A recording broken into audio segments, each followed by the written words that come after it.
The impudence, the audacity, the unmitigated gall of those knuckleheads of liberty podcasters, daring to voice opinions outside the mainstream of accepted thought.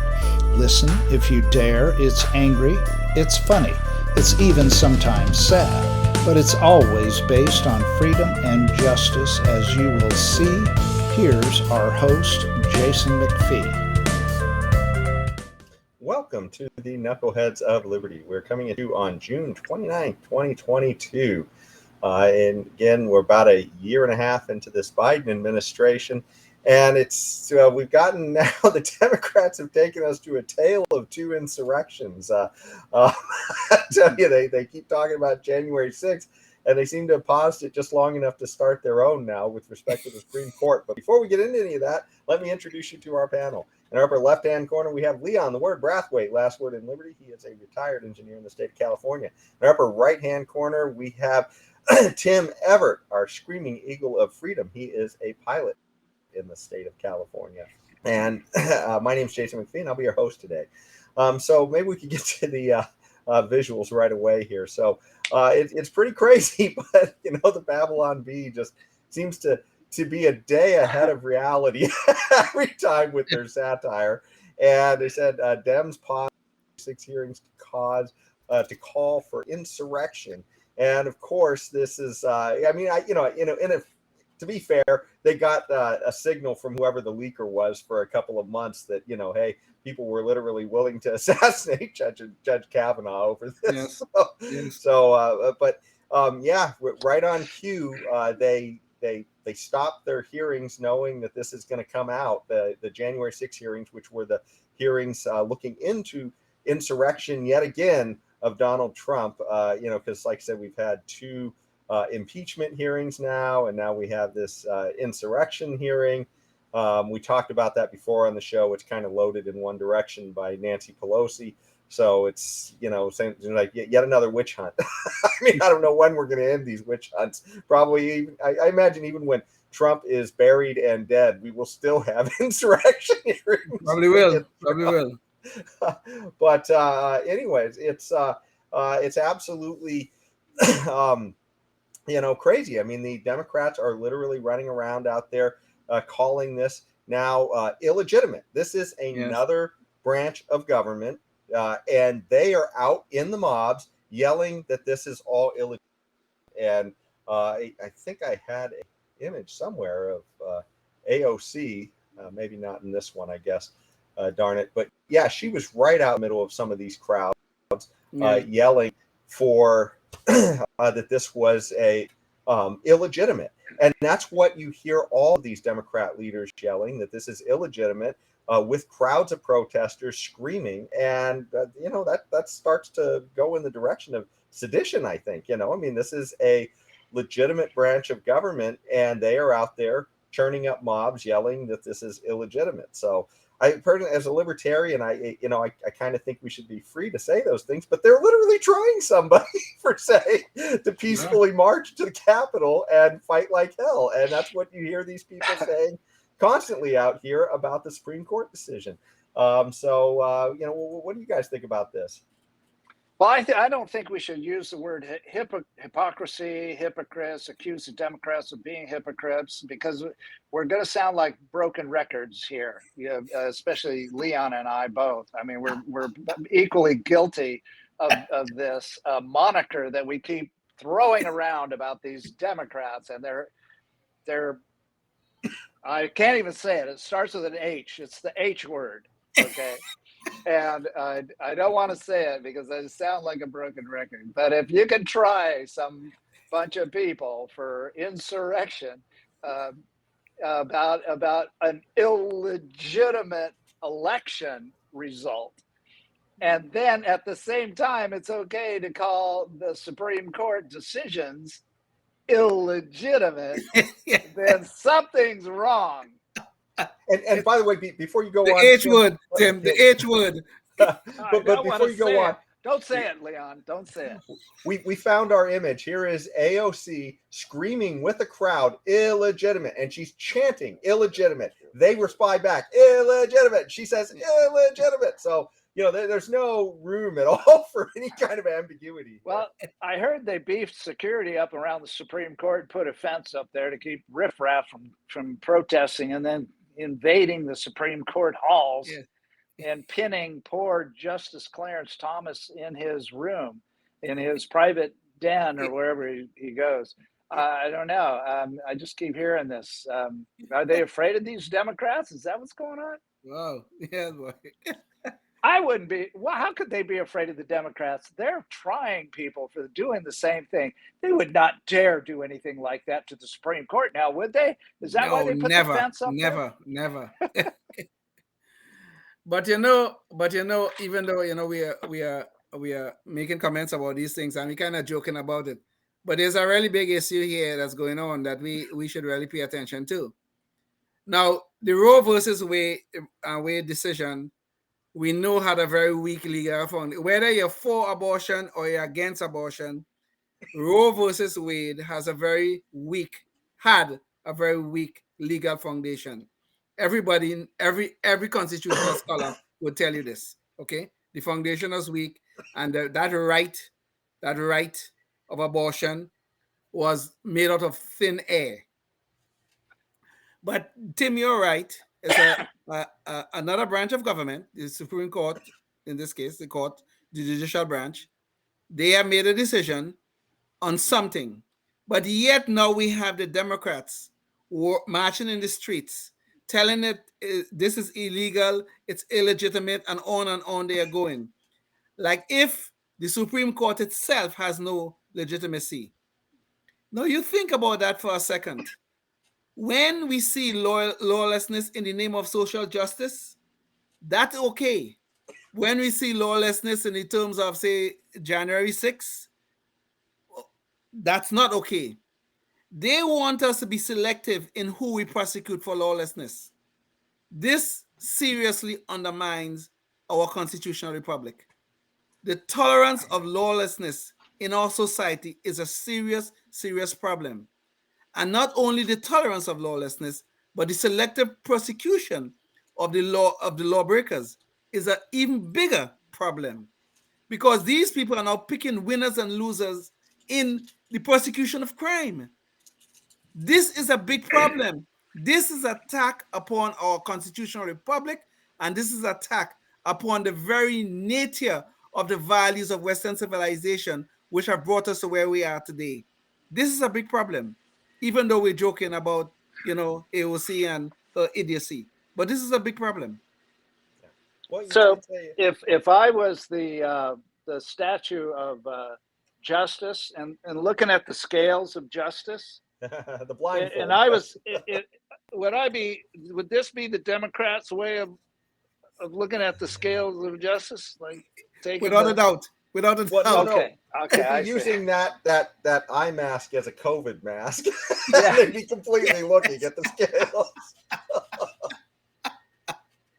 All I had was a napkin from the hotel, so I had to use what I had. Fauci would be proud.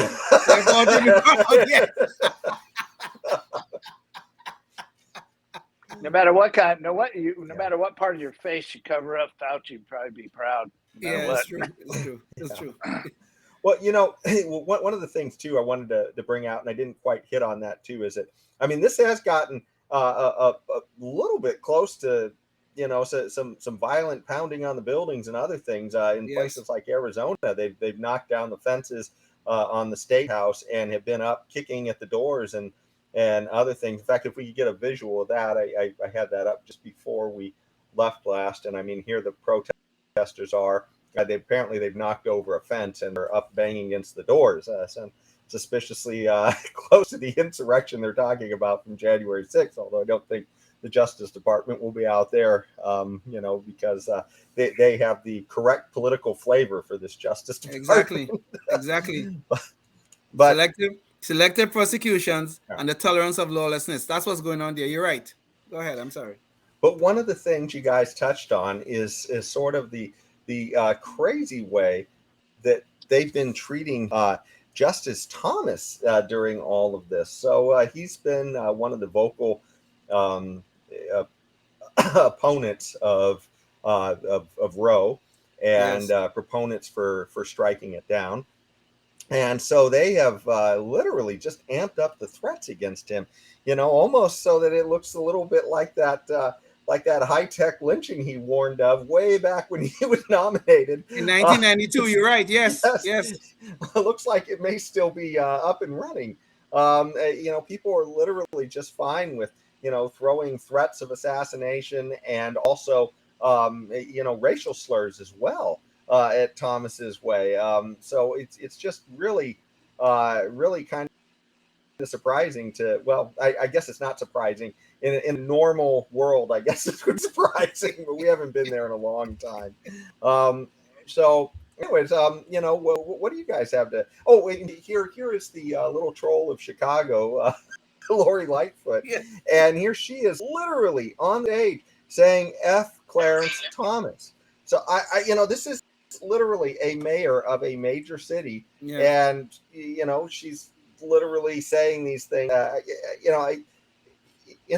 Insurrection? I don't know. I mean, riling up a crowd. I don't think that Trump actually elevated the language that much when he was doing this stuff. Anyways, what do you guys have to say about this? Go ahead. Okay.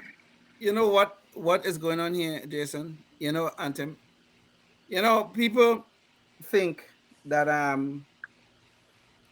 the segregation of thoughts and ideas are a good thing.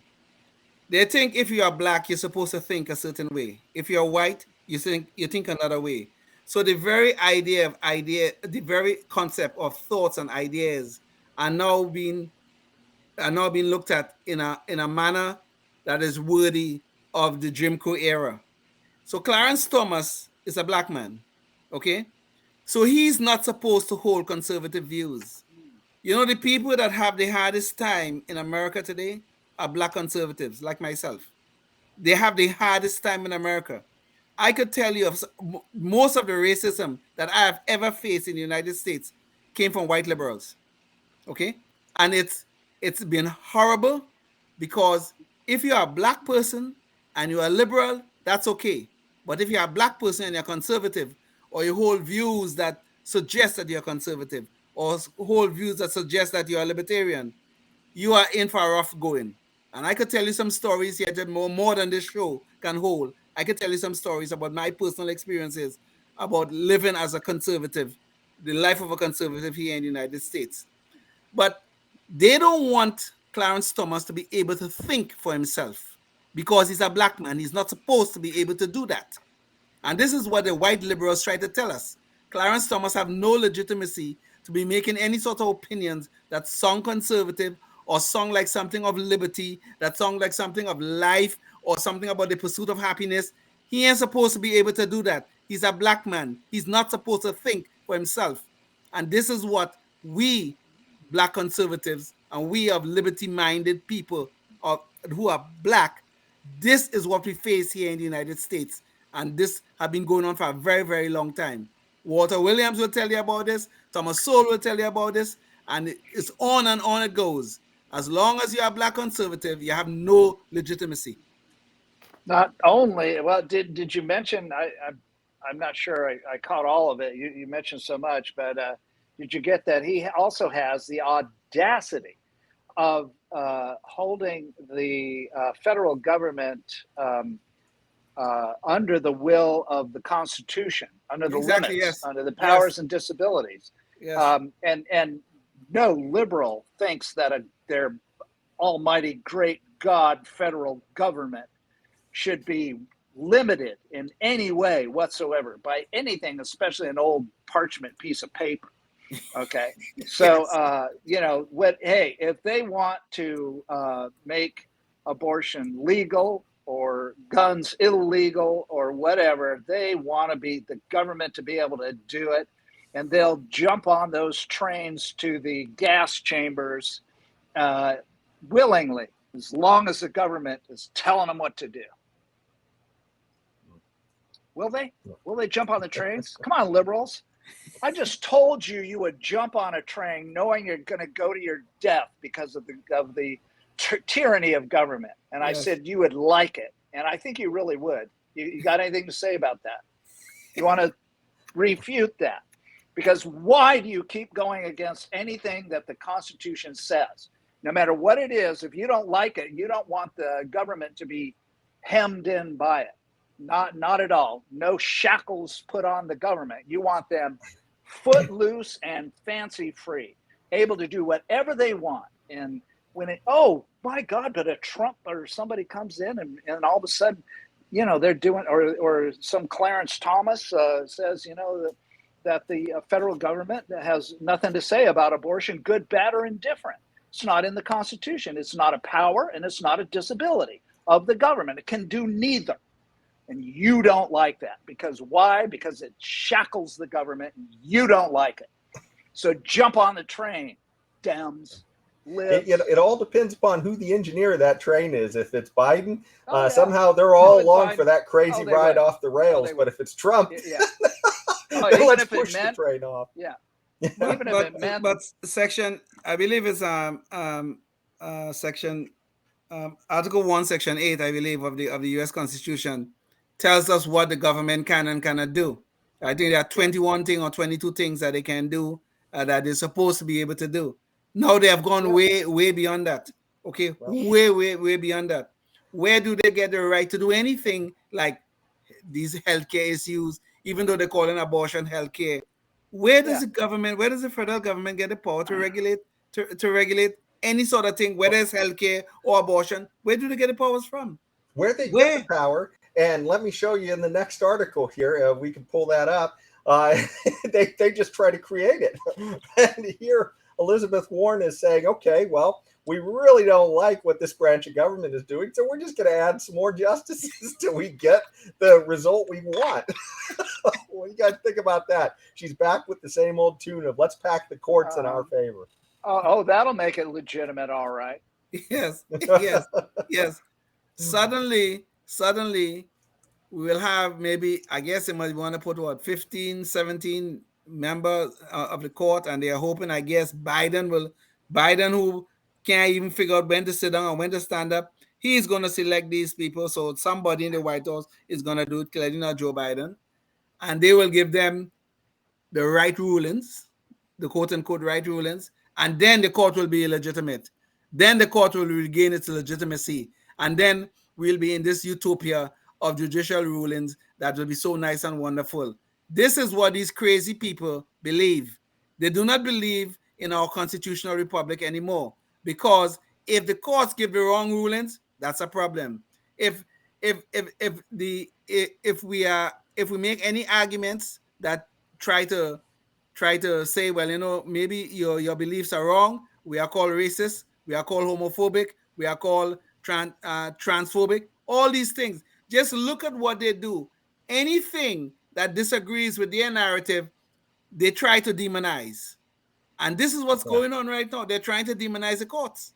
That's what they're trying to do, because the court gave, quote unquote, the wrong ruling. I wonder what they would have said when we had the Dred Scott case, where they told us that black people are supposed to be slaves in America. I mean, where were they? Were they out there fighting to change that? No, they weren't. But these are the insane things that's going on with these people. They have to have the right ruling, and the right ruling is what they believe. There's no room for discussion.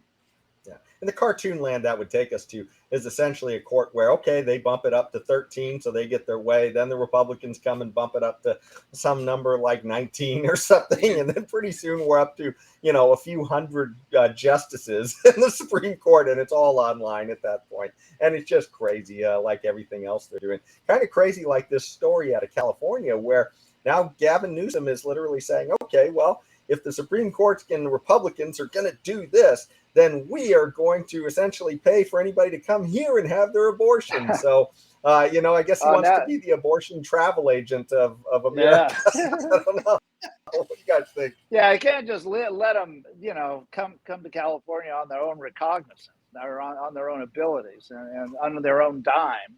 It's got to make me pay for it, and everybody else that lives in California. We have to pay for their travel arrangements. But, I mean, if the the majority of the people of California who are Democrats and keep electing these people and keep voting for this. And I'm sure the majority, if they were put up to a vote, hey, would you pay, we're going to increase your cost of taxes $100 a month, but you'll be able to use that money and help a woman come from Mississippi to get her abortion or whatever. And I bet most of them would pass that in California. They have no limits to how much money they want to pay the government. So that I've seen, and I've seen them vote for a lot of tax increases. So I would assume it would pass. And so this is a whole 10th Amendment. If that's the kind of government that the state of California wants, then that's the kind they'll get. And that's probably how it should work. I mean, I wouldn't vote for it, but I think it's a stupid idea. Although, if people want to get an abortion and they can't get it in their state, again, that's the whole ruling that was just recently done about Roe v. Wade. No, it's not going to be.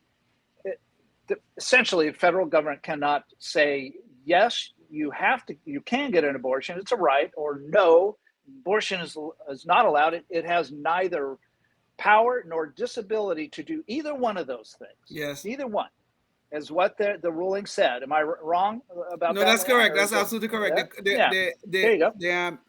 The Constitution is completely neutral about the concept of abortion. Neutral. Exactly. So if that's the case, then it goes to the 10th Amendment, and then all those other powers and disabilities are held in the states and the people.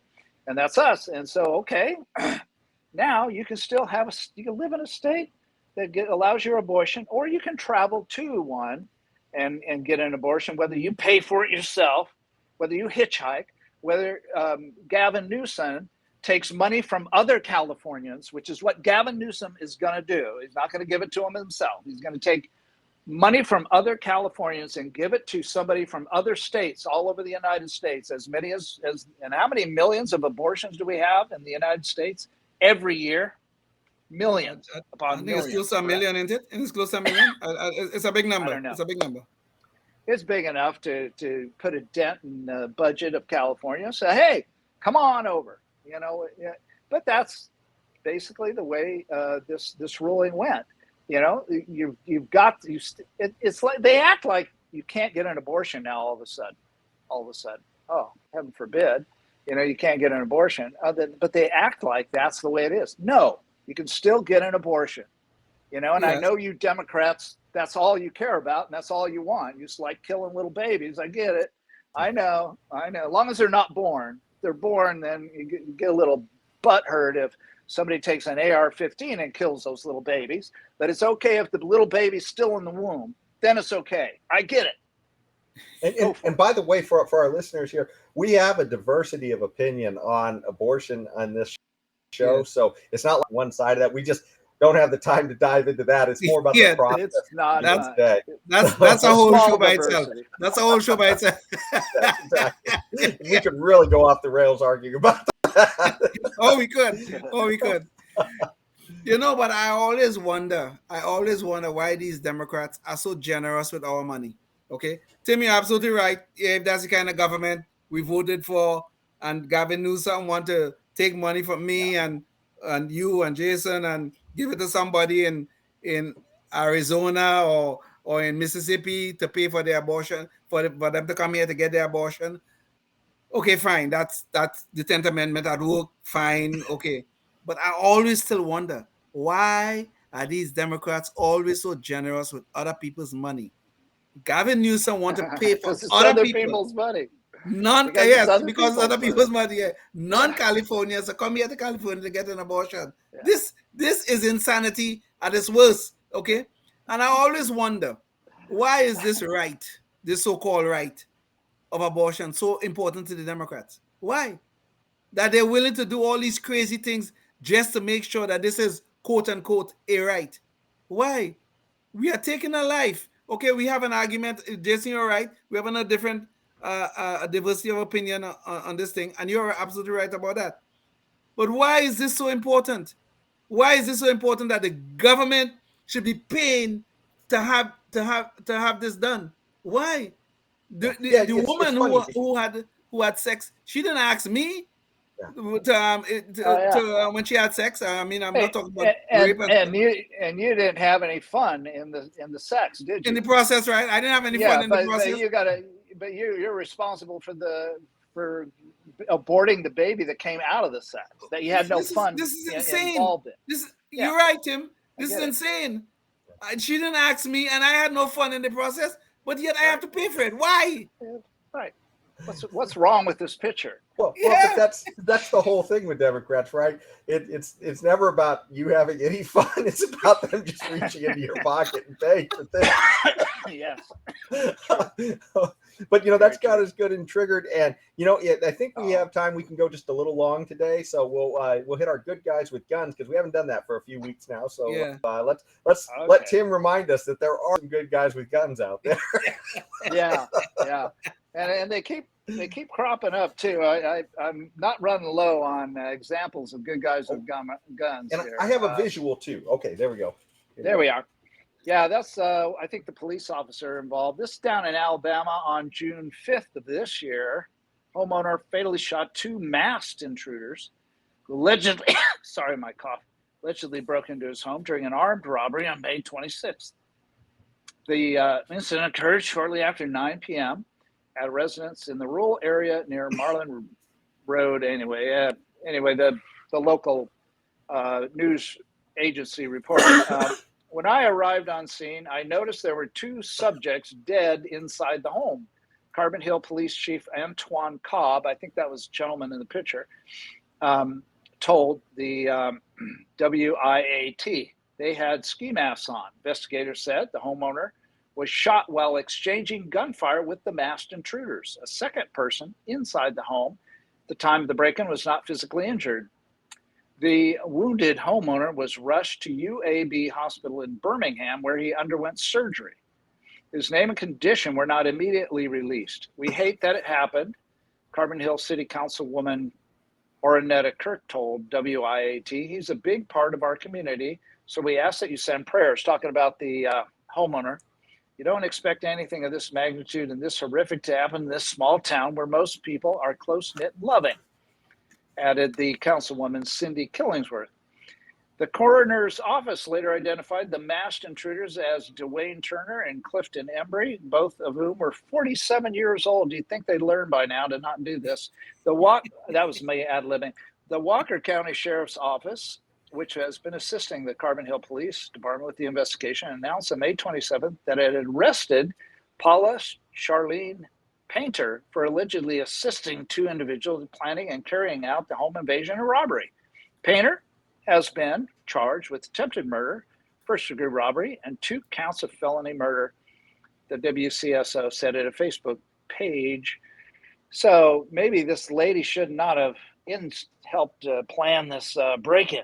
Now things went awry because the homeowner was armed and dangerous. And these guys are now have taken the room temperature challenge and our room temperature, and they are, and she is in trouble, big time. It's funny, Tim. In this story, it takes place, I believe you said, in Alabama, and and so in this case, a homeowner shoots 2 people to death as they come in. And then the third person who was assisting him actually gets charged with murder. Now, imagine if this happened in Chicago. I think it'd be the other way around, where it'd be the homeowner who would be charged with murder. Really. and they'd be an award to the person who drove the 2 invaders. Oh, probably, yeah. Yeah, that's true. That's all that whole, thing we have going on, this hypocrisy going. Oh, I said it again. You said it. And I want to take, Tim, I want to take a little issue with one thing you just said, okay?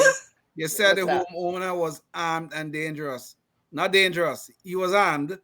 He was maybe dangerous to them, but he was dangerous to them. That's what not dangerous. So, but armed, not to me.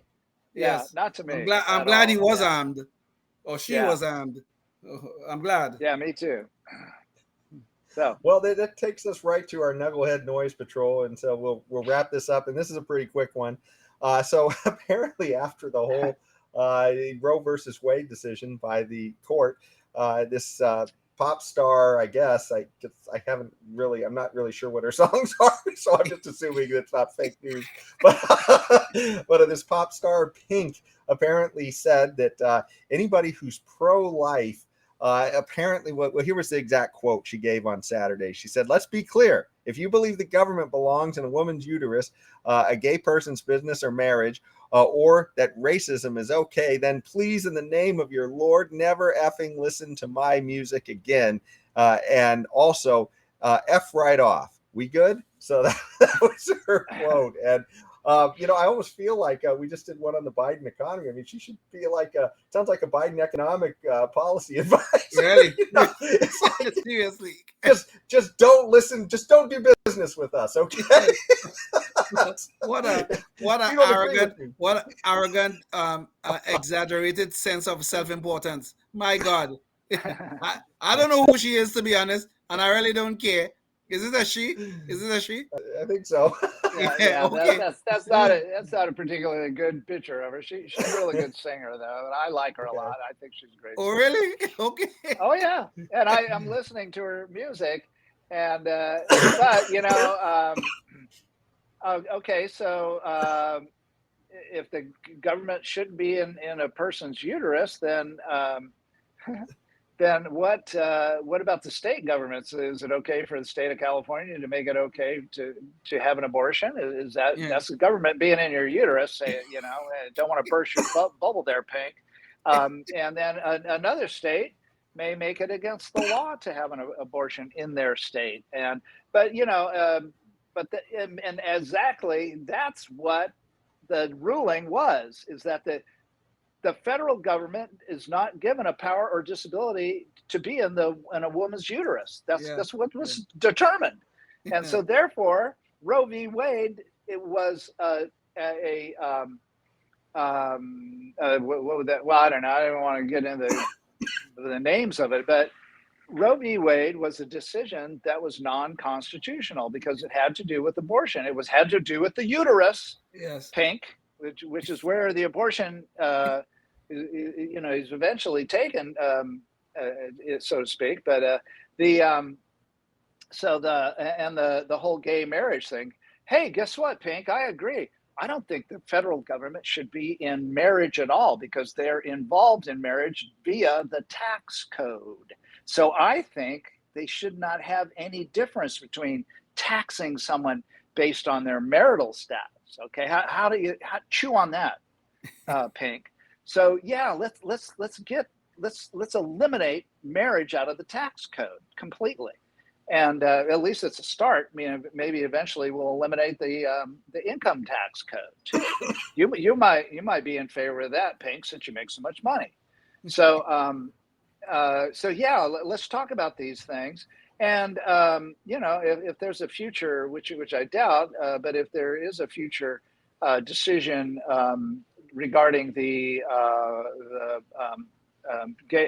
gay marriage thing, then let's look at that based on its merits and not jump to conclusions. Like this is a slam dunk. I mean, this whole decision about abortion is just basically a big throwback to following the Constitution for a change.